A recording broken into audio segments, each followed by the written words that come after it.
बिहारबाबतची बिहारचा king कोण या प्रश्नाचं उत्तर आता अवघ्या 40 दिवसांमध्ये मिळणार आहे।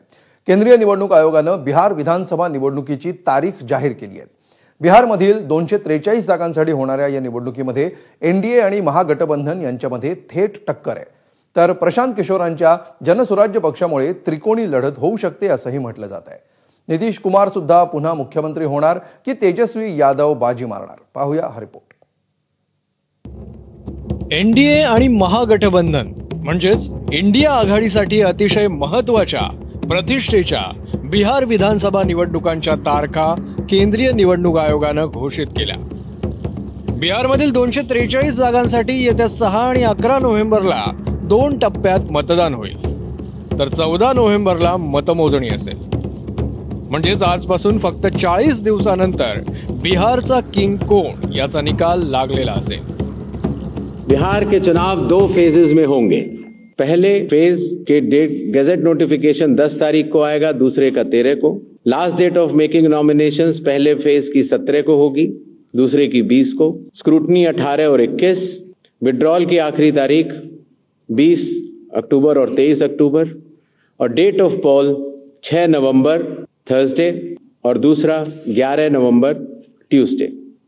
काउंटिंग 14 नवंबर को होगी और पूरी चुनावी प्रक्रिया 16 नवंबर तक समाप्त कर ली जाएगी। बिहारमध्ये एकूण 7,42,00,000 इतके मतदार आहेत। यापैकी नवमतदार म्हणजे फर्स्ट टाइम वोटर्स 14 लाख आहेत। या 14 लाख फर्स्ट टाइम वोटर्सवर एनडीए आणि महागठबंधन मधील सर्व पक्षांची नजर असेल, तर जवळपास 20% असलेला दलित मतदार हा गेम चेंजर ठरू शकतो।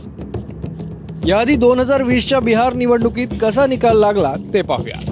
बिहारमध्ये एकूण जागा आहेत 243। त्यात 2020 मध्ये राजदकडे 75, भाजपकडे 74, जनता दलाकडे 43, काँग्रेसकडे 19 तर 32 अपक्ष निवडून आले।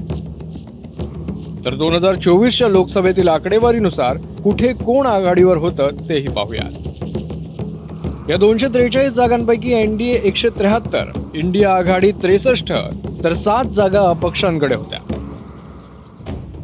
विशेष मतदार यादी पुनरावलोकन म्हणजेच एसआयआरचा मुद्दा, वोट चोरीचा आरोप, दारूबंदी, बेरोजगारी, वाढती गुन्हेगारी या मुद्द्यांवर महागठबंधनचा भर असेल। राहुल गांधी आणि तेजस्वी यादव या दोघा तरुण नेत्यांनी बिहार अक्षरशः पिंजून काढलाय। त्यांच्या वोटर अधिकार यात्रेला प्रतिसादही चांगलाच मिळालाय। तेजस्वी यादव महागठबंधनचे संभाव्य चेहरा असतील। एनडीएने नितीश कुमारांना मुख्यमंत्री पदाचा चेहरा जाहीर केला। नितीश कुमारांचं सुशासन आणि मोदींची विकास कामं यावर एनडीएची मदार असेल। जनसुराज पक्षाचे प्रशांत किशोर स्वतंत्र लढत देत आहेत। बेरोजगारी, स्थलांतर आणि शिक्षणावर त्यांचा भर आहे। ते नितीश आणि तेजस्वी दोघांवरही टीका करतायत। जातीय राजकारण आणि सामाजिक न्याय, नवीन जातगणना आणि आरक्षणाच्या मागणीसाठी सगळेच पक्ष एकत्र आले। नितीश आणि तेजस्वी यांच्यात स्पर्धा असली तरी प्रशांत किशोर सरप्राईज ठरू शकतात असंही बोललं जात आहे। बिहारचा किंग कोण या प्रश्नाचं उत्तर मिळवण्यासाठी आता फक्त 40 दिवस थांबावं लागेल।